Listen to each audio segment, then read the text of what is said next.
의무사항이 생겨요. 하나님께 지켜야 할 의무사항. 그게 이제 우리가 쉽게 요약하자면 10계명이죠. 그래서 만약에 이스라엘 백성이 하나님과 돈독한 관계를 유지하고 싶다면 하나님과 하나님이 주신 계명들을 잘 지켜야 됩니다. 그걸 잘 지켜야 하나님과 올바른 관계를 계속 맺을 수가 있습니다. 그죠? 이렇게 관계에 있어서 충실한 것을, 그리고 관계에 있어서 돈독함을, 뭐라 해야 될까요? 관계에 있어서 주어지는 의무를 잘 지키는 것이 의로움입니다. 부부로 따지자면 부부간의 정절을 잘 지키고, 그 다음에 부부간의 의리를 잘 지키는 게 의로운 거죠. 그러니까 두 당사자가 있고 서로 관계를 맺는 데 있어서 서로 지켜야 될 조항들을 잘 지키고 그걸로 말미암아 올바른 관계에 서 있는 게 의입니다. 그래서 우리가 하나님 앞에 의롭다함을 받는다는 게 중요한 이유는 의롭지 않으면 하나님이랑 관계를 맺을 수가 없습니다. 의롭지 않은 자들은 하나님 앞에 설 수도 없고 하나님께 받아들여질 수도 없습니다. 근데 이제 지난주에 얘기하기로 인간은 근데 스스로 의로움을 취할 수가 없다는 얘기를 했습니다. 크게 이제 두 가지 이유 때문에 사람은 의로움을 취할 수가 없는데, 한 가지는 죄인이기 때문에 아담 이래로 타락한 모든 인간은 이제 부패한 본성을 갖고 태어나기 때문에 일생 동안 죄만 짓습니다. 그러다 보니까 하나님 앞에 의롭다라고 할 만한 게 없어요. 죄만 짓고 살면. 그리고 또 한 가지의 문제는 실질적으로 사람이 하나님 앞에 너 의롭다라고 평가를 받으려면 죄가 없을 뿐만 아니라 실제로 그 사람이 의로운 행위와 삶을 가져야 됩니다. 근데 이제 문제는 죄인들은 하나님이 주신 명령을 지킬 수가 없기 때문에 행위나 삶을 통해서도 나 하나님 앞에 의로워요 라고 할 만한 게 없습니다. 그러니까 죄인이어서 의로울 수가 없고요. 실제로 의로운 행동을 한 적이 없어서 의롭지가 않습니다. 사람. 문제는 이제 이 두 가지 장벽을 인간 스스로의 노력으로서는 뛰어넘을 수가 없다는 거예요. 일단 인간은 자기 죄에 대해서 책임지지 못합니다. 왜 그러냐면 하나님의 진노가 사람의 진노가 아니라 하나님의 진노이기 때문에 그래요. 하나님의 영원한 진노를 이 유한한 존재인 인간이 감당할 수 없습니다. 이거 물리적인 길이로만 굳이 따지면 좀 이상하긴 하지만 물리적인 길이만 따져도 인간이 살 수 있는 연수가 한 80년 된다고 한다면 하나님의 영원한 진노에 비하면 인간의 80년 연수가 너무 짧기 때문에 사실 물리적으로도 인간이 하나님의 진노를 감당할 수가 없습니다.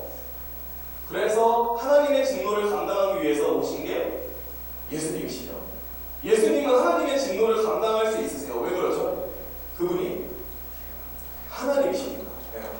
하나님의 진노는 하나님밖에 감당할 수가 없습니다. 인간은 인간의 죄를 감당할 수 없습니다. 그래서 하나님이신 예수님께서 우리의 죄를 대신해 죽으시고 하나님의 영원한 진노를 한 몸에 다 받아내셨죠. 또 한 가지의 문제는 우리가 실제로 의로운 삶을 산 적 없다는 겁니다. 하나님과의 관계에 있어서 하나님 앞에 마땅히 지켜야 할 의무 조항들에 대해서 잘 지킨 적이 없습니다. 인간은 타락했기 때문에 애초에 지키려고 노력해도 못 지키고요. 자기가 지켰다라고 착각할 수는 있어요. 기준을 아주 낮추면. 그러니까 예를 들면 이런 거죠. 살인하지 말라. 이 계명 어기신 분 계세요? 여기서? 나 살인하지 말라는 계명 어겼어요. 손 들어주세요. 나 살인했어요. 그러니까 실제로 살인한 적 없죠. 그죠? 근데 예수님께서 그 살인하지 말라의 진정한 의미를 알려주시죠. 그 살인하지 말라는 게 진짜로 사람을 죽이지, 그러니까 실제로 사람을 죽이는 살인만 말하는 게 아니죠. 마음속으로 그 사람을 미워하는 것도 살인이라고 얘기를 하시죠. 그러니까 하나님께서 요구하신 그 율법에 뭐라 해야 될까요? 율법이 요구하는 이 수준이 되게 높다라는 거예요. 정말로 나 사람 안 죽였으니까 살인 안 했습니다 라고 말하면 하나님께서 혼나요. 그래 네가 그렇게 살인한 적은 없지만 형제를 미워함으로써 수많은 살인을 저지르지 않았냐라고 얘기를 하실 것입니다. 실제로 여기 계신 분 중에 가능한 분들 없으세요, 그죠? 결혼하고 나서 다른 이성과 뭐 이렇게 불미스러운 관계를 가진 분 아무도 안 계세요, 그죠? 근데 그럼에도 불구하고 예수님은 다른 이성을 보고 음욕을 품었을 때 이미 가능한 것이라고 얘기를 하세요. 그러니까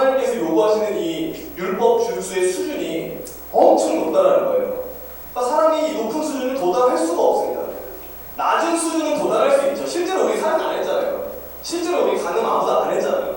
이렇게 말하면, 이렇게 수준을 낮춰서 말하면 지켰다고 말할 수 있겠지만, 하나님이 진짜 요구하시는 수준에 비춰서 봤을 때 우리 중에 하나님의 그 계명을 지킬 사람이 아무도 없습니다. 이거 지켜서 하나님한테 너 참 의롭다라고 칭함받을 사람은 아무도 없습니다. 그래서 이걸 감당하기 위해서 예수님이 그의 전생애 동안에 하나님이 주신 모든 율법을 완전히 지키셨죠.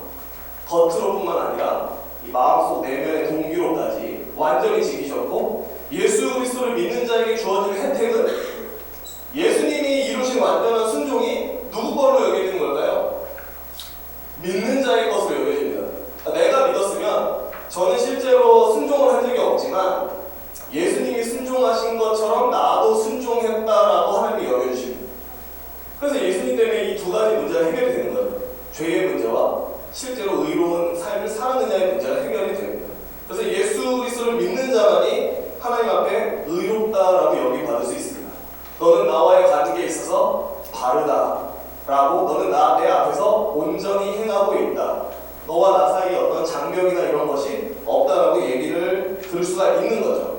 이게 지난주에 했던 얘기인데 더 얘기해드리면 이거 오늘 거 못할 것 같아서 말 못하겠습니다. 네, 나중에 또 기회가 되면 또 짧아서 얘기를 해보겠습니다. 아무튼 그 지금 친히 지난주에 배운 얘기를 왜 지금 쫙 했냐면, 그게 오늘 배우는 양자와 연결이 되기 때문에 그렇습니다. 양자는 자녀 상음이라고 이해하시면 됩니다. 일단 화목하게 된부터 한번 제가 읽어볼게요. 인간의 죄는 하나님과의 관계에 있어서 적대감과 거리감을 가져왔습니다. 이것을 회복시키기 위해 예수님은 인간의 모든 죄를 짊어지시고 하나님의 진노를 받아 십자가에서 비참하게 죽으셨습니다. 우리 성경 말씀 거기 같이 읽어보겠습니다. 시작. 사랑이 여기 있으니 하나님이 우리를 사랑하사 우리 죄를 속하기 위하여 화목제물로 하나님을 보내셨습니다. 예수님은 자신의 속죄를 통하여 거룩하신 하나님과 우리 사이에 존재하던 적대감을 몰아내고 아담이 타락 전에 가졌던 평화의 친교의 상태로 우리를 회복시키셨습니다. 따라서 그리스도인은 그리스도의 죽음을 통하여 거룩하신 하나님과 화목해 된 존재입니다. 그러니까 원래 하나님과 우리 사이에 죄가 있어서 우리가 하나님과 화목하게 지낼 수 없었지만 예수 그리스도의 그 십자가 대속으로 말미암아 죄의 문제가 해결되었고, 하나님이 우리를 향해 가지고 있었던 적대감을 거두셨다는 거죠. 우리를 가지고 있던 거리감을 좁히셨다는 거죠. 그래서 이제 우리와 하나님 사이에 화목하게, 사이좋게 지낼 수 있는 길이 열렸다라고 얘기를 합니다. 예수님 때문에. 그럼 자연스럽게 따라오는 결과가 있습니다. 예수 그리스도로 말미암아 우리가 화목하게 되면, 하나님과 화목한 관계로 회복이 되면 이제 2번이 되는 거죠. 하나님의 자녀들. 한번 세 줄 같이 한번 읽어볼까요? 세 줄. 하나님께서 먼저 읽어보겠습니다. 시작. 하나님께서 그리스도의 공로로 말미암아 우리를 의롭다 칭하셨기에 우리가 하나님과 화목할 수 있는 길이 열렸습니다. 우리가 하나님과 화목하게 됨으로써 하나님은 우리를 당신의 자녀로 삼으실 수 있게 되었습니다. 우리는 자녀 삼는 데 있어서 문제될 것이 있었지만 예수 그리스도로 말미암아 그 문제될 거리가 해결되었다는 겁니다. 일단은 오늘 배울 양자가 뭔지 웨스트민스터 소교리 문답이 이제 간단하게 얘기하는 것만 일단 보고 그 다음에 넘어갈게요. 제가 문을 읽을 테니까 앉아 계신 분들은 답을 읽어주십시오. 문, 양자로 삼으심이 무엇입니까? 양자로 삼으심은 하나님께서 값없이 주시는 은혜이고, 이로써 우리가 하나님의 자녀들이 되게 되고 자녀의 모든 구원을 얻을 수 있게 됩니다. 네, 여기에 대해서 딱히 설명하지는 않겠습니다. 그래도 한 가지 말씀드리고 싶은 것은 우리가 하나님의 자녀 삼음 받는다는 것이 값없이 주시는 은혜의 행위라는 것을 기억하시면 좋겠습니다. 그러니까 내가 잘해서 자녀로서의 권리를 갖는 것이 아닙니다. 우리가 하나님 앞에 의롭다고 칭함받는 것도 순전히 예수 그리스도 때문에 은혜로 받는 것처럼 자녀 삼음을 받는 것도 내가 잘해서 그 지위를 획득한 게 아니라 거저 주시는 겁니다. 예수 그리스도로 말미암아 화목하게 된 자들에게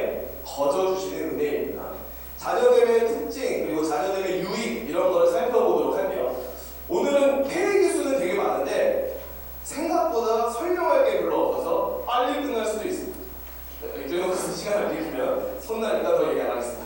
자, 자녀되는 특징. 거기 빵꾸를 채우기 전에 밑에 있는 그 붉은 글씨로 되어 있는 성경 말씀부터 읽고 한번 빵꾸를 채워볼게요. 곧 거기부터 한번 같이 읽어볼게요. 시작. 곧 창세전에 그리스도 안에서 우리를 택하사 우리로 사랑 안에서 그 앞에 거룩하고 흥미롭게 하시려고 그 기쁘신 뜻대로 우리를 예정하사 예수 그리스도로 말미암아 자기의 아들들이 되게 하셨으니 이는 그가 사랑하시는 자 안에서 우리에게 거저 주시는 바 그의 은혜의 영광을 찬송하게 하려는 것이다. 아멘. 참 좋은 구절입니다. 다시 앞페이지로 돌아오셔서 빵꾸를 채우실 수 있겠습니까? 하나님의 자녀로 입양되는 것은 하나님의 삐에 뿌리를 두고 있습니다. 좀 칸이 넓죠? 글자 수가 5글자입니다. 3글자 삐고 돌자예요. 네? 오, 은혜의 영광. 죄송합니다. 제가 이 성경 구절에 답이 없네요. 약간 유추해야 돼요. 그냥 답을 불러드릴게요. 영원한 작정입니다. 영원한 작정. 영원한 작정. 영원한 작정. 작정이 뭐냐면 쉽게 얘기하면 하나님께서 이 세상 가운데 되어질 모든 일들을 계획하신 겁니다.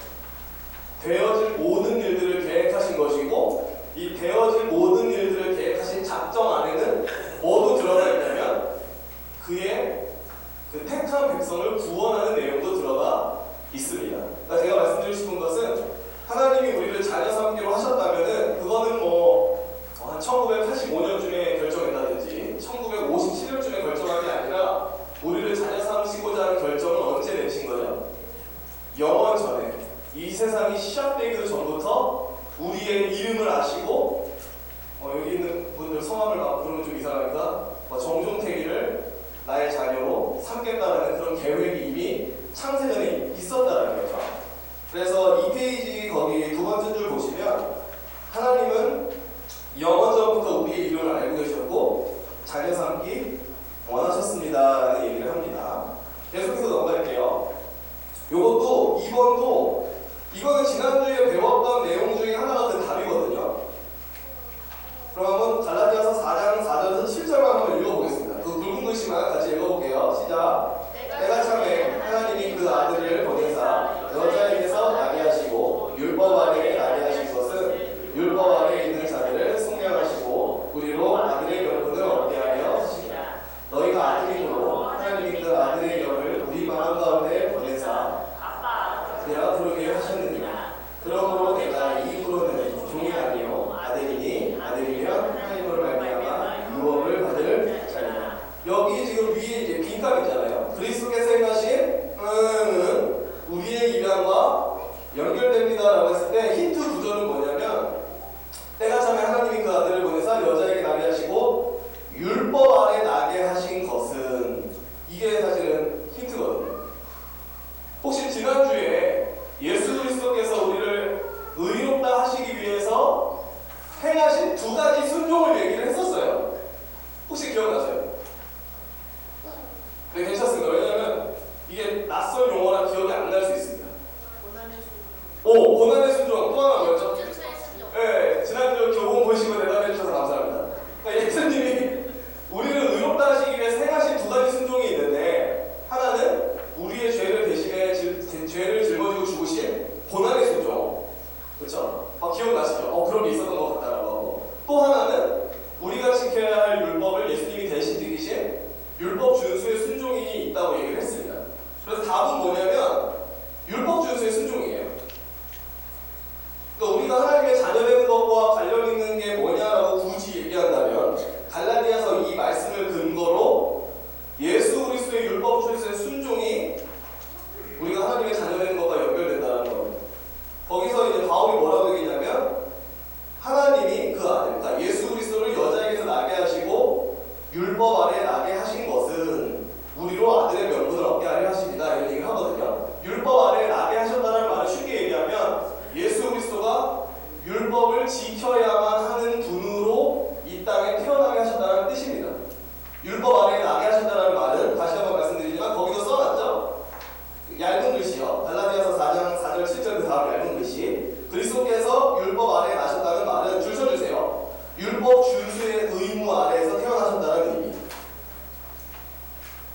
그러니까 이게 지난주에 얘기했던 율법 준수의 순종을 이렇게 길게 얘기한 거예요. 예수님의 율법 준수의 순종이 우리의 입양과 우리의 자녀의 명분을 얻는 것과 연관되어 있다라고 이제 갈라디아서 4장 이 부분에서 유추해서 얘기를 합니다. 이 부분에 대해서는 저도 어떻게 설명해야 될지 잘 모르겠어요. 그래서 그냥 넘어가겠습니다. 여기까지만 설명합니다. 3. 요거는 답을 맞추실 수 있을 것 같습니다. 우리는 본래 하나님의 자녀가 뒤에 읽어볼게요. 자기 자신을 양자로 택할 자는 없습니다.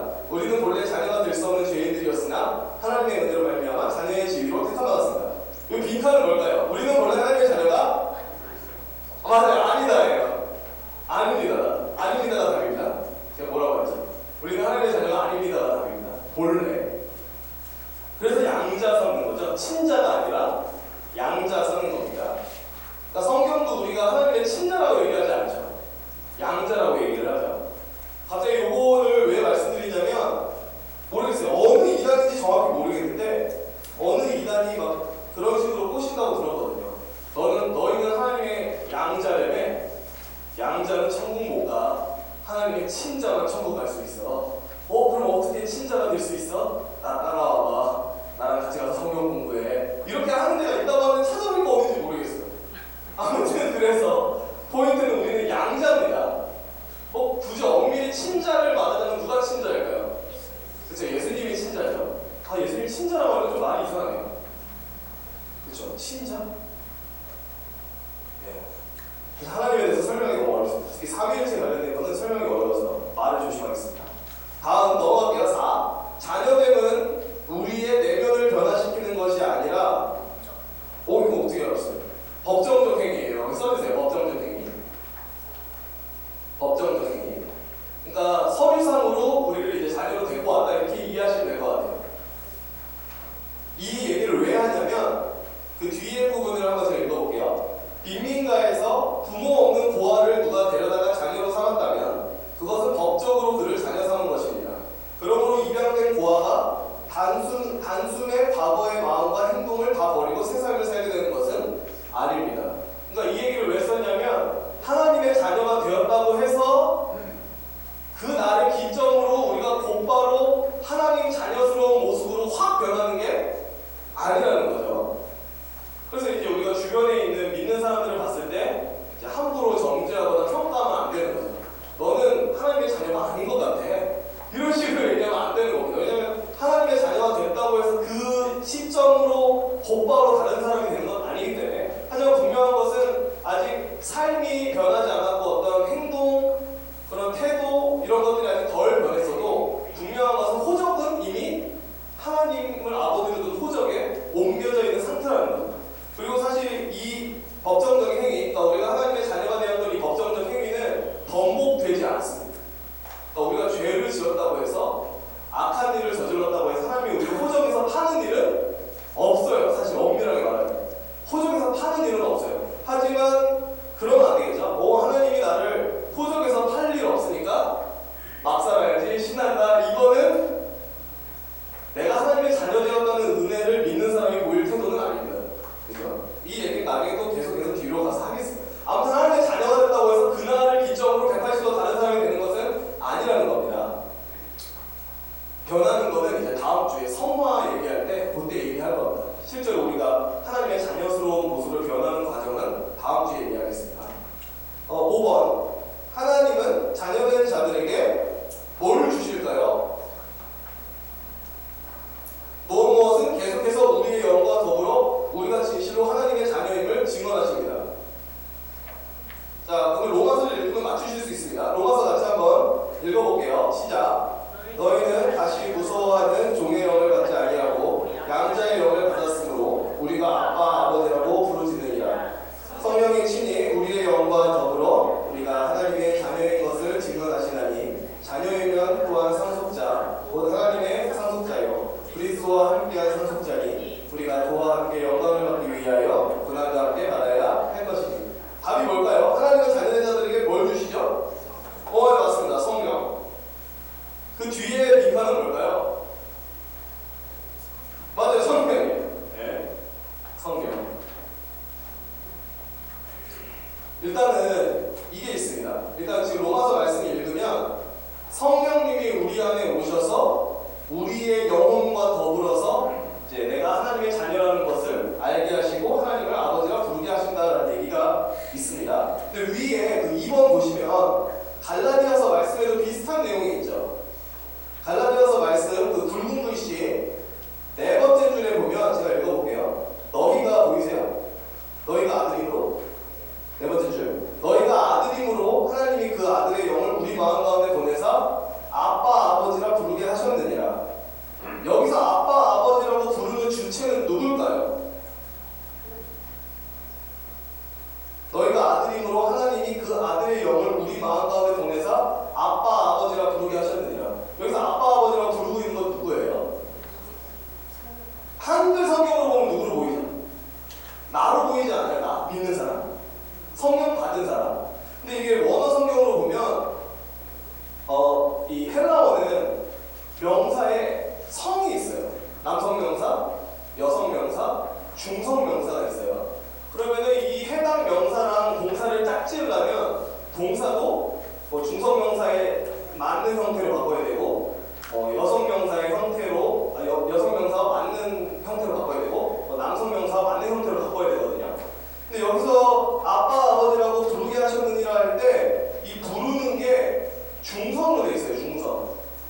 근데 이 중성이랑 뭐가 맞냐면 이 아들의 영 할 때 이 영혼이 중성이거든요.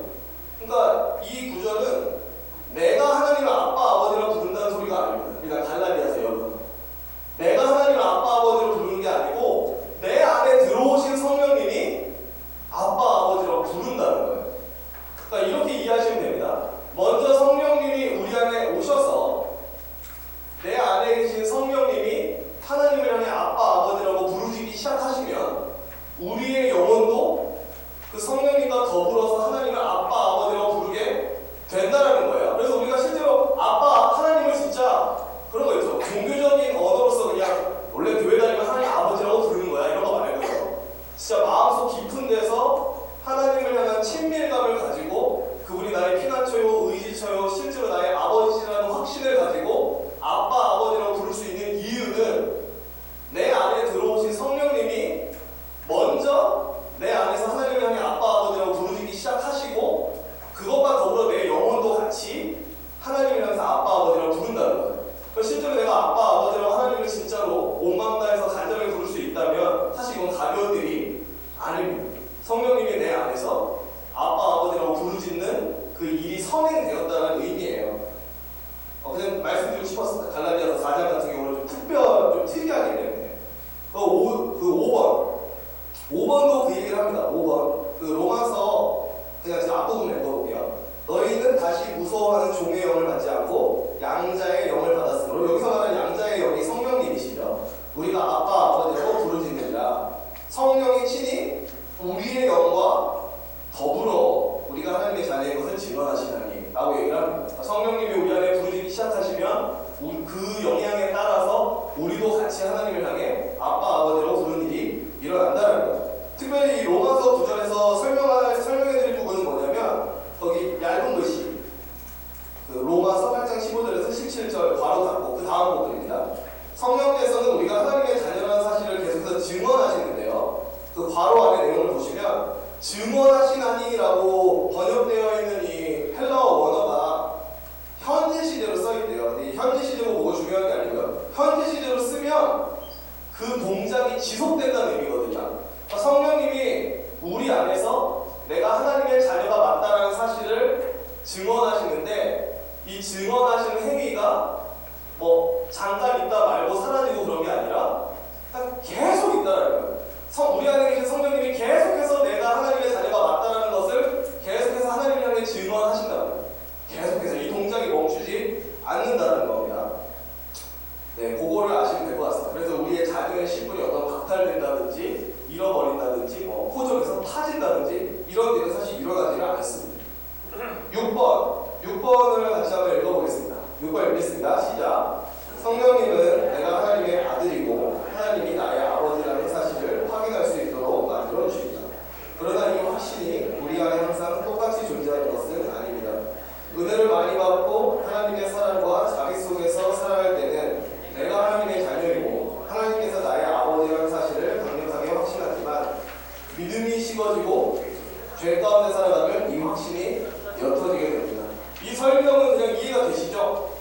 내가 하나님의 자녀가 맞다. 그리고 내가 하나님과 아버지 자녀로서의 관계를 잘 지금 유지해 나가고 있다는 느낌은 우리가 알아서 다 느낍니다. 내가 하나님과 소원해졌다. 뭔가 내가 하나님과의 친밀함을 잃어버렸다는 생각이 들면 내가 하나님의 자녀라는 확신도 사실 옅어집니다.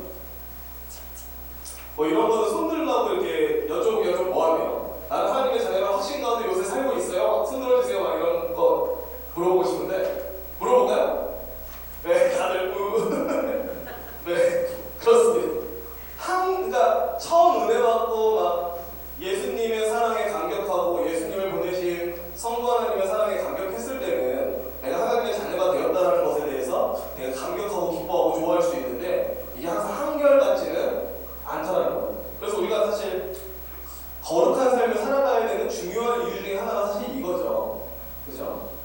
그 누군가 성경도 말하기를 우리가 스스로를 깨끗하게 하지 않으면 하나님의 얼굴을 뵐 수 없다 이런 식의 얘기를 합니다. 거룩하지 않는다면 우리가 거룩하신 하나님을 친근하게 뵙기 어렵다는 얘기를 자꾸 하기 때문에 우리가 실제로 내가 하나님의 자녀라는 확신 가운데 거하려면 실제로 거룩한 삶을 사는 것이 필요하다는 겁니다. 성령님의 도우심을 힘입어서요. 계속해서 볼게요. 7번이 저는 개인적으로 중요한 거라고 생각합니다. 다 중요해요. 7번도 중요해요. 제가 읽어볼게요. 7번. 하나님을 아버지라고 부를 수 있게 된 것은 줄쳐주세요. 분에 넘치는 은혜입니다. 우리 하나님을 아버지라고 쉽게 부르지만 사실 하나님을 아버지라고 부를 수 있게 된 것이 분에 넘치는 은혜라는 것입니다.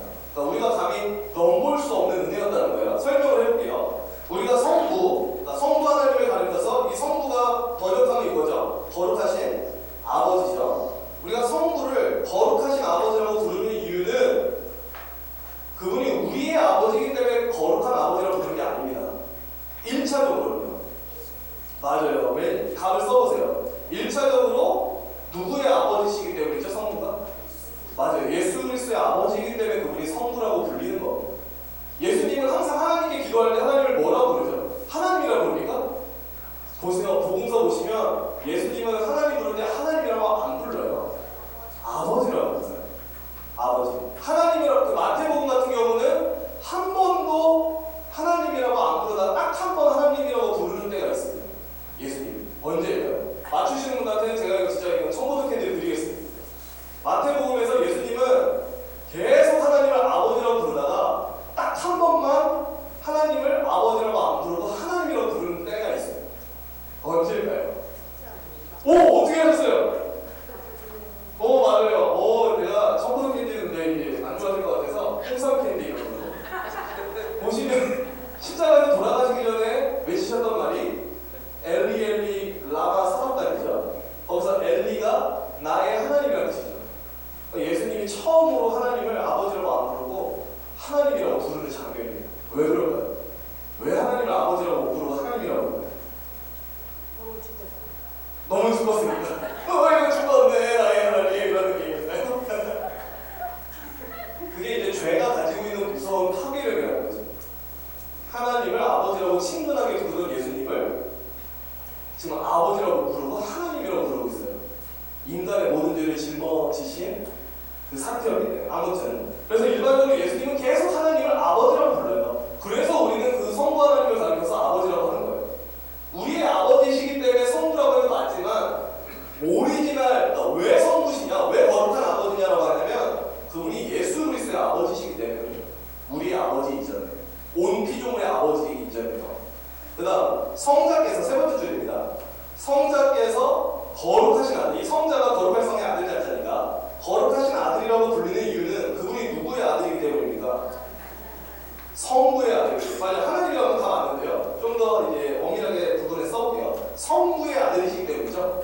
거룩하신 아버지의 아들이기 때문에 우리가 예수님을 성자, 거룩하신 아들이라고 부릅니다. 그 다음 읽어볼게요. 본래 성부 하나님을 아버지라 부를 수 있는 합당한 자격을 가진 분은 오직 성자, 예수님 다 답이에요. 엄밀하게 말해서 하나님을 정말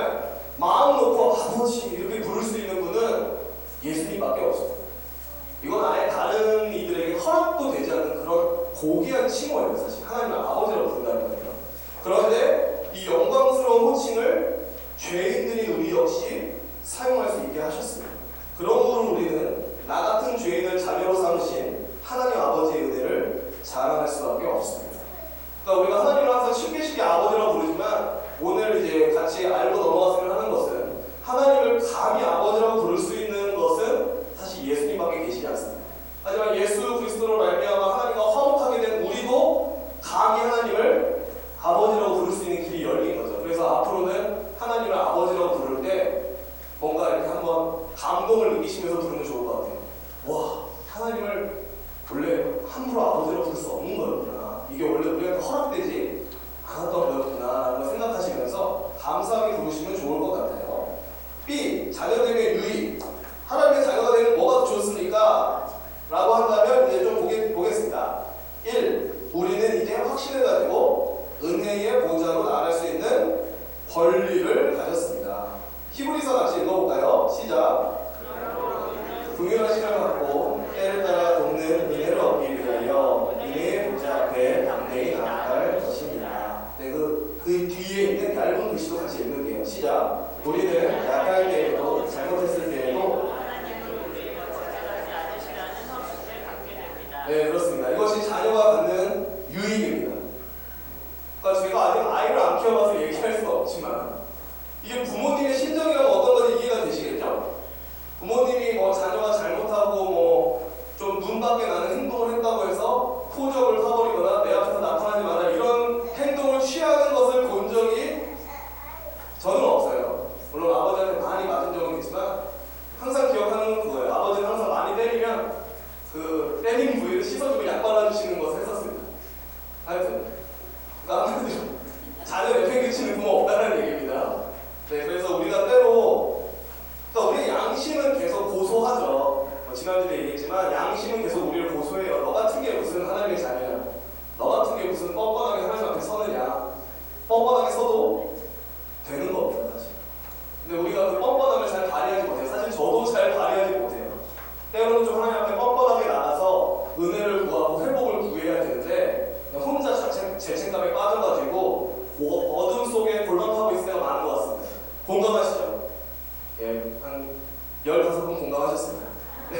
그래서 아무튼 우리가 약할 때에도 또 잘못했을 때에도 내가 이제 하나님의 자녀니까 그분이 나를 밀어내지 않을 거라는 확신을 갖고 좀 나아가면 좋지 않을까 생각합니다. 2번, 우리는 이제 자녀된 우리는입니다. 앞에 자녀는이 다 빠진 거예요. 자녀된 우리는 하나님의 보호하심과 돌보심의 복을 누립니다. 엄청 잘 아시는 말씀인데 한번 읽어볼게요. 읽으면서 자연스럽게 그 괄호도 채워서 읽어주세요. 쭉 읽을게요. 시작. 그러므로 염려하여 이르기를 무엇을 먹을까, 무엇을 마실까, 무엇을 입을까 하지 말라. 얘는 다 이방인들이 구하는 것이라. 너희 아버지 앞에 두 분 다 너희 있어요? 하나님 어디 계시죠? 네. 너희부터 다시 읽을게요. 시작. 너희 하늘 아버지께서 이 모든 것이 너희에게 있어야 할 줄을 아시느니라. 그런즉 너희는 먼저 그의 나라와 그의 의를 구하라. 그리하면 이 모든 것을 너희에게 더하시리라. 그러므로 내일 일을 위하여 염려하지 말라. 내일 일은 내일이 염려할 것이요 한날의 괴로움은 그날로 좋다니라. 네, 여기 예수님이 우리한테 아주 중요한 거 알려주시죠. 하늘에 계신 우리 아버지께서 우리가 무엇을 먹어야 되고 무엇을 입어야 되고 무엇을 마셔야 될지 쉽게 얘기하면 우리의 생존에 필요한 게 무엇인지 전부 다 알고 계시니까 걱정하지 말아라. 하늘 아버지께서 능히 너희를 돌보시고 보호하신다라는 것을 확신시켜 주십니다.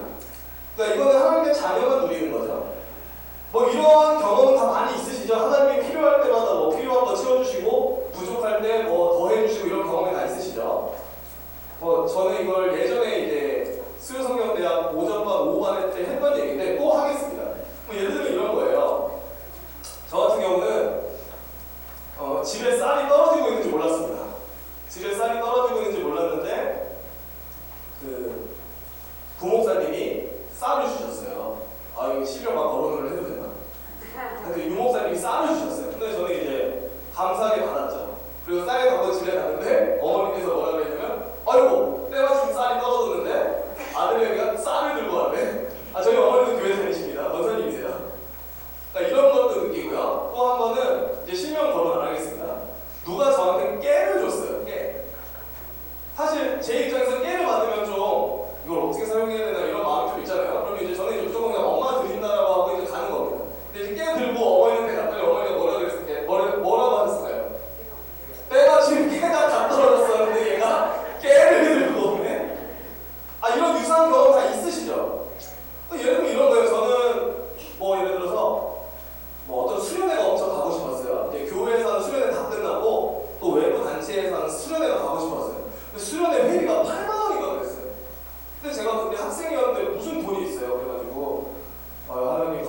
모르겠죠? 아니, 저를 생각하는 마음에 말해보세요.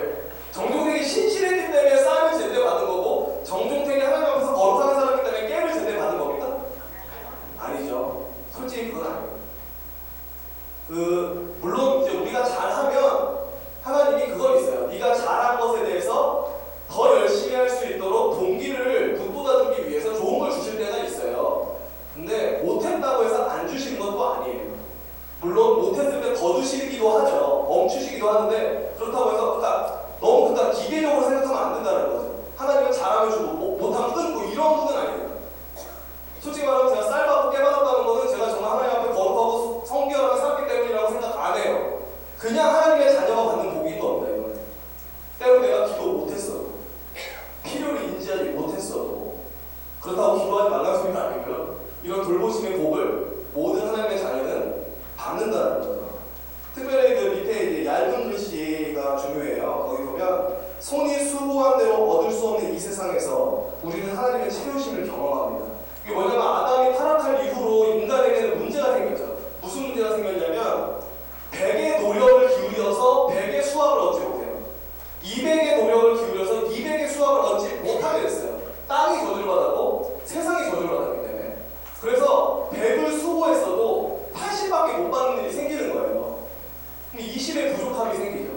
그러면 안 믿는 사람들은 이 20의 부족함이 너무 커 보여서 먹고 사는 일에 몰두하게 됩니다. 손이 수고한 대로 얻지 못하다 보니까 먹고 사는 거에 더 몰두하는 거예요. 근데 우리는 그걸 좀 뛰어넘어야 돼요. 손이 수고한 대로 얻지 못해서 20이 빠져나는 것 같아도 하나님이 필요하다는 이 20을 얼마든지 채우실 수 있다는 믿음에서 사는 거예요. 우리는. 그게 달라요. 믿지 않는 사람들은 어떻게든 자기 손으로 먹고 살기 위해서 애씁니다. 손이 수고한 대로 얻을 수 없는 세상이기 때문에. 근데 기독교인은, 그러니까 하나님의 자녀된 자들은 이 속박에서 사실 그들보다 훨씬 자유롭습니다. 그래, 손이 수고한 대로 얻지 못하더라도 내가 죽지 않는 이유는 나의 하늘 아버지가 나를 돌보시기 때문이다라는 확신 때문에 우리 계속 살 수 있는 거죠. 그러니까 하나님의 자녀가 누린 복입니다. 이런 거는 이제 목장 모임하면서 간증하시면 되는 거예요. 이런 얘기들. 내가 이번 주에 이런 일이 있었는데 하나님이 기적적으로 채워주셨다. 이런 얘기들. 할 얘기가 많으실 거라 생각합니다. 신앙 연수가 길수록 할 얘기가 많으실 겁니다. 그 다음에 하나님의 자녀가 받는 유익이 있어요. 우리가 여전히 겪어야 하는 역경은 우리의 죄에 대한, 그냥 이거 답을 불러드립니다. 형벌이 아니라 부성애적인 징계입니다. 그러니까 한마디로 하나님의 자녀가 받는 복 중에 하나는 매 맞는 거라는 겁니다. 좋으시죠? 그러니까 하나님께 매 맞는 게 자녀가 받는 복이래요. 뭐야 이게? 라고 생각할 수 있지만 뭐 그런 사람이 있대요. 어떤 성도님은 아버지가 계시지 않는 가정에서 자랐는데 뭘 부러워했냐면 친구들이 뭐 잘못했을 때 아빠한테 혼나고 매 맞는 게 그렇게 부러웠대요. 왜냐면 자기는 허튼 길로 가도 자기를 교정해주거나 매를 들을 아버지가 없었기 때문에 매를 들어주는 아버지가 그렇게 부러웠답니다. 그 친구 이상한 거 아니죠? 네. 아무튼 하나님의 자녀가 받는 유익은 징계를 받는 겁니다. 근데 하나님이 우리를 때리신다고 해서 이게 죄에 대한 형벌이 아닙니다. 죄에 대한 형벌은 누가 받았죠? 예수님이 받았죠. 그래서 우리가 받는 이런 고난은 죄에 대한 형벌이 아니라 아버지께서 아버지의 마음으로 내리시는 사랑의 회초리인 거죠. 엄청나게 긴 그 구절을 다 읽으시면 이해가 됩니다. 다 읽어보겠습니다. 같이 시작. 주께서 그 사랑하시는 자를 징계하시고 그가 받아들이시는 아들마다 채찍질하시리라 했으니 너희가 참음은 징계를 받기 위하리라. 하나님이 아들과 같이 너희를 대우하시나니 어찌 아버지가 징계하지 않는 아들이 있으리요.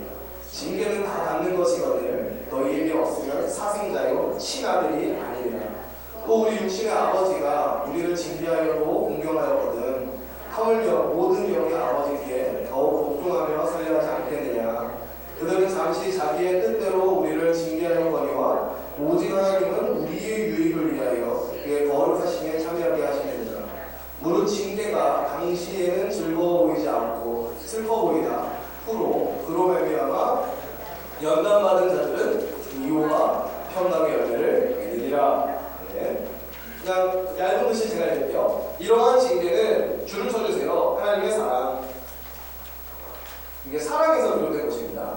징계를 통한 고난으로 영적인 유익을 주며 그 고난을 인내하는 과정을 통하여 더욱 성숙하게 하며 하나님을 즐거워하게 만드십니다. 어떤 징계를 통해서 성숙하게 만든다는 것을 생각하다 보니까 제 친구, 제가 아는 사람의 가정이 생각이 났어요. 이런 가정이 있었습니다. 제 친구네 가족이 있었고 부모님이 이제 교회를 나가기 시작했대요. 어렸을 때, 친구 어렸을 때 교회를 나갔는데 엄청 잘 나가셨대요. 새벽기도부터 해가지고 예배 다 나가시고 엄청 하나님을 열심히 찾고 예배도 잘 드리고 교회 봉사도 열심히 했는데 이제 어디서 문제가 생겼냐면 그 두 분이 사업을 하셨는데 사업이 너무 잘 되기 시작했어요. 두 분 다 일을 하는 그 수완이 되게 좋았나 봐요. 그래서 원래 옷을 2벌밖에 못 만들 천인데 어떻게 천을 이렇게 잘 이렇게 애껴서 2벌 만들 천으로 3벌 만들고 3벌 만들 천으로 4벌 만들고 이렇게 하면 하나씩 남죠. 그럼 이걸 또 팔아서 부가적인 이 유익을 얻은 거예요. 수익을 얻은 거예요. 그러니까 이제 재산이 늘어나기 시작하면서 이제 주말에는 옛날에는 이제 교회에 가기 바빴다면 이제 주말에는 여유 있는 그 재정을 가지고 가족 여행을 다니기 시작했대요. 그러다가 이제 무슨 일이 생겼냐면 98년에 이제 IMF가 터지면서 사업이 망하고 이게 다른 사람 얘기를 함부로 얘기하고는 안 되지만 가정이 이렇게 이 빚을 피하기 위해서 어쩔 수 없이 그 호적 떼고 막 이런 거 아시죠? 상속 못하게 하려고 빚 상속 못하게 하려고 호적 가르고 하면서 가정이 완전히 이렇게 어려워졌어요. 근데 그 과정을 통해서 그 친구의 어머니는 이제 바뀐 거죠. 뭘로 바뀌었냐면 옛날에 어떤 재물과 이 세상의 부를 좀 바라보고 살았다면 이 소망이 그 징계를 통해서 완전히 끊어지니까 하나님만 바라보고 사는 사람으로 바뀐 거예요. 물론 세상 사람들이 봤을 때는 저 사람의 인생은 망한 것입니다라고 평가할 수 있겠지만 하나님의 시선에는 망한 게 아니죠. 그분은 돈을 잃어버린 대신 하나님을 얻었기 때문에 사실은 그분은 영적 유익을 얻은 겁니다.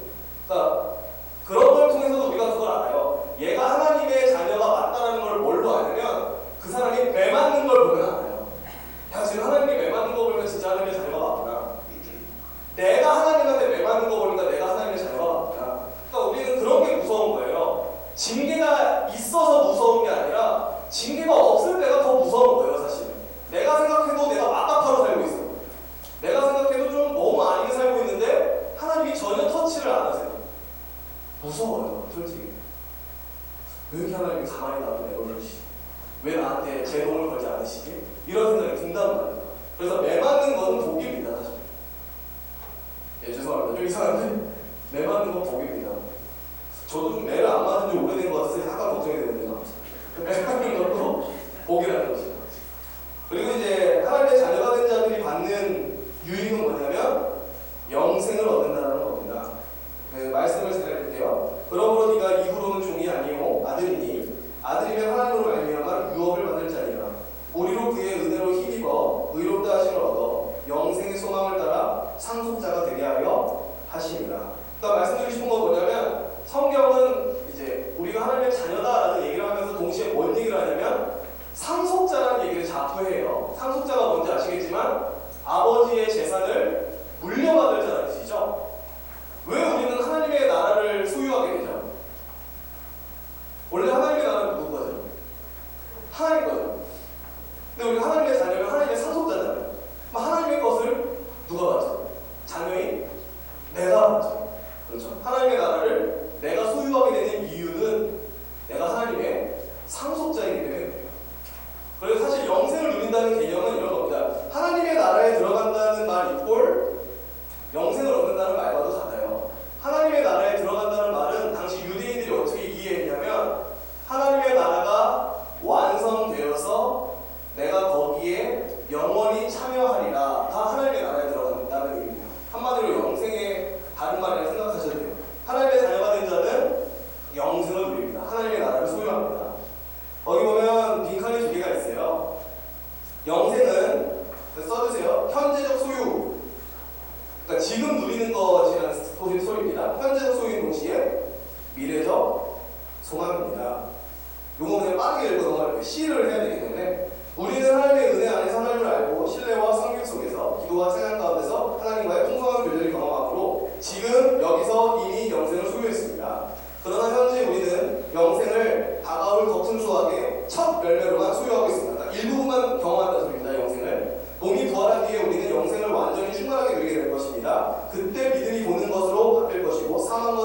비춰질 것이며 우리는 하나님을 온전히 알고 온전히 누리며 온전히 섬기는 상태에 도달할 것입니다. 그리고 감사하게도 그 상태는 결코 끝나지 않을 것입니다.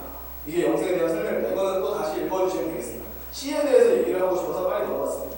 C. 성도의 정체성이 서야 할 자리. 질문이 있습니다. 무엇이 우리의 어깨를 으쓱하게 만듭니까? 와, 네, 벌써 도망가면 나가 넘어가게 하기에는 좀 아쉽습니다. 답은 나왔어요. 그러니까 우리의 어깨를 으쓱하게 해야 되는 게 사실 내가 하나님의 자녀가 되었다는 사실 우리 어깨를 으쓱하게 해야 되는데 실제로 그것 때문에 어깨가 으쓱하세요? 오, 아멘이 있었습니다. 아주 은혜롭습니다. 한번 제가 읽어볼게요. 이 내용은 어떤 분의 설교문을 좀 발췌해서 제 말로 좀 바꾼 겁니다. 자신이 영광스러운 하나님의 자녀임을 아는 성도는 무엇을 먹고 무엇을 입든지 자족하는 비결을 터득한 인생을 살아갑니다. 그러나 하나님의 자녀로서의 정체성이 없는 사람은 먹는 것과 입는 것에 치우치며 거기에서 자신의 정체성을 찾으려 합니다. 적지 않은 사람들, 그리스도인들이 자신이 받은 하나님의 자녀의 지위를 깨닫지 못한 채 돈의 많고 적음에 따라, 집의 크기에 따라, 자녀의 성공 여부에 따라, 그 외 여러 가지에 따라 어깨를 움츠렸다가 폈다가 합니다. 이러한 그리스도인들은 하나님께서 기대하시는 거룩함을 따르기보다는 외형적인 것을 추구하거나 당장 눈앞에 보이는 육체적 필요에 눈먼 인생을 살아갑니다. 그러나 돈은 영원하지 않고 살고 있는 집도 영원하지 않으며 자녀 또한 영원하지 않습니다. 이 모든 것들은 사라질 것이며 썩어질 것입니다. 썩어진 것들 위에 우리의 정체성과 자존감을 두는 이상 우리는 언제 무너질지 모르는 모래성 위에 서 있는 것과 같습니다. 이런 거죠. 내가 돈에다가 나의 정체성을 두고 있었으면 돈이 많았을 때는 막 자존감이 올라갔다가 돈이 떨어지면 내 자존감도 떨어진다는 겁니다.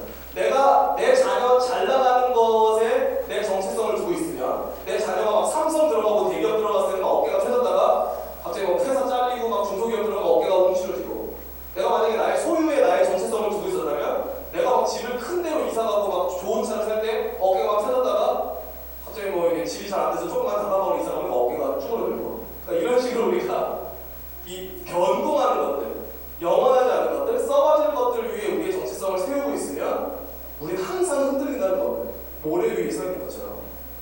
그래서 다음 보겠습니다. 우리는 그리스도인이 된 순간 줄 서주세요. 이 세상에서 가장 부유한 자들이 된 거죠. 이게 진리로서 맞습니다. 왜냐하면 모든 것 가운데 부유하시고 충만하신 하나님의 자녀가 되었기 때문입니다. 자녀의 지위와 영광은 부모가 가진 지위와 영광을 따릅니다. 그렇죠? 하나님이 가지신 지위와 영광은 어떤 것입니까? 그것은 돈이 가진 영광과 비교할 수 없습니다. 그것은 소유물이 가진 영광과 비교할 수 없습니다. 그것은 나와 관련된 자랑거리가 가진 영광과 비교할 수 없습니다. 우리는 천국의 소망을 둔 인생을 살며 하나님 나라의 상속자라는 정체성 가운데 품위를 지키며 살아야 할 것입니다. 라고 어떤 목사님이 이제 설교한 내용을 갖고 와서 썼습니다. 골로새서는 이제 따로 손으로 적어주시면 됩니다. 마무리하겠습니다.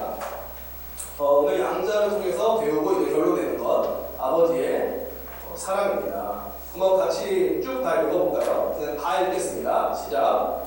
하나님께서 창조하신 세계를 죄악으로 추토화시켜버린 장본인이 바로 우리 인간입니다. 하나님의 이름으로 보냄받은 수많은 선지자를 죽였고 우리에게 생명을 주기 위해 오신 예수님을 십자가에 못 박은 사람들이 바로 우리들입니다. 하나님은 그러한 일을 저지르고 용서도 빌지 않은 우리에게 찾아오셔서 우리를 용서하시고 당신의 자녀로 삼으셨습니다. 원수 되었던 우리를 하나님과 화해시키기 위해 예수님은 하나님의 저주와 진노를 받으셔야 했습니다. 우리에게 생명을 주시기 위해 예수님은 사망을 바꾸셨고 우리를 부유하게 하기 위해 예수님은 가난해지셨습니다. 그리고 이 모든 일은 성도 하나님의 사랑으로 인해 계획되고 실행되었습니다. 하나님께서 우리에게 아무것도 주시지 않는다 할지라도 우리와 같이 더러운 죄인들을 하나님의 자녀 삼아주신 감격스럽고 놀라운 일로 인하여 우리는 마땅히 감사와 찬양을 올려드려야 할 것입니다. 네, 생각해볼 문제를 살짝 얘기하고 끝낼게요. 2번에 보면 하나님의 자녀가 된 우리는 어떻게 살아야겠습니까? 할 때 제가 두 가지 제한점을 드리고 끝내겠습니다. 하나는 죄를 짓지 않아야 됩니다. 너무 당연한데 이게 왜 말씀드리고 싶냐면 우리 믿음의 선진들이 그런 얘기를 많이 했습니다. 죄를 지었을 때는 하나님이 진노하신다. 그러나 신자가 죄를 지었을 때 하나님은 슬퍼하신다. 다릅니다. 불신자가 죄를 지었을 때 하나님은 진노하시지만 신자, 하나님의 자녀가 죄를 지었을 때는 슬퍼하십니다. 기독교인들이 하나님의 자녀가 된 자들이 죄를 짓지 않으려고 하는 동기 중에 하나가 뭐냐면 내 아버지의 마음을 속상하게 하고 싶지 않다. 그것 때문에 죄를 안 짓는 겁니다. 그런 마음 뭔지 아시죠? 아 그래 성경이 죄 짓지 말라고 하니까 죄 짓지 말아야지도 맞지만 내가 내 아버지의 마음을 아프게 해드릴 수 없다 하는 마음으로 죄를 안 짓는 게 우리가 가져야 될 아름다운 모습입니다. 또 하나 말씀드리고 싶은 것은 이건 저한테도 되게 필요한 건데요. 하나님의 자녀가 되었다는 것에 대해서 우리가 진짜 더 많이 감사하려면 하나님이 얼마나 크신 분인지를 아는 이해가 필요하다고 생각합니다. 그러니까 하나님이 우리한테 너무 작게 느껴지면 그 작은 하나님의 자녀가 된다는 게 별로 기쁘지 않습니다. 근데 하나님이 우리한테 크게 느껴지면 느껴질수록 내가 그 크신 하나님의 자녀가 되었다는 것은 우리에게 더 큰 기쁨을 줄 겁니다. 그래서 우리는 이 두 가지 적용점이 필요하지 않나 생각을 해봅니다. 제가 기도하고 마치겠습니다. 기도하겠습니다. 하나님 아버지, 오늘 하나님의 자녀가 되는 것이 어떤 것이고 또 자녀가 되면 받는 복이, 유익이 무엇인지 생각해 보았습니다. 다소 빠른 시간에 넘어가느라 일일이 자세하게 살펴보지 못했지만 하나님, 기도하는 것은 우리가 하나님을 아버지라고 부를 수 있는 그것이 얼마나 분에 넘치는 은혜인지 더 깨달을 수 있게 하여 주시옵소서. 특별히 하나님이 얼마나 크고 위대하시고 충만하신지 더 알게 하셔서 내가 이 위대한 하나님의 자녀이자 상속자가 된다는 사실이 우리에게 말로 닿을 수 없는 뿌듯함을, 감격을 주게 하여 주시옵소서. 모든 것을 주님께 부탁드리며 예수 그리스도의 이름으로 기도합니다. 아멘. 하늘에 계신 우리 아버지여, 이 거룩 기억임을 받으시고 나라의 임하옵시며 이 시간에서 이것 같이 땅에서도 이루어지시고 오늘날 우리에게 일어날 것을 주옵시고 우리가 우리에게 죄 지은 자를 사하는 것 같이 우리의 죄를 사하여 주옵시고 우리를 시험에 들게 하지 마옵시고 하나님께서 예배나라와 권세와 영광이 아버지께 영원히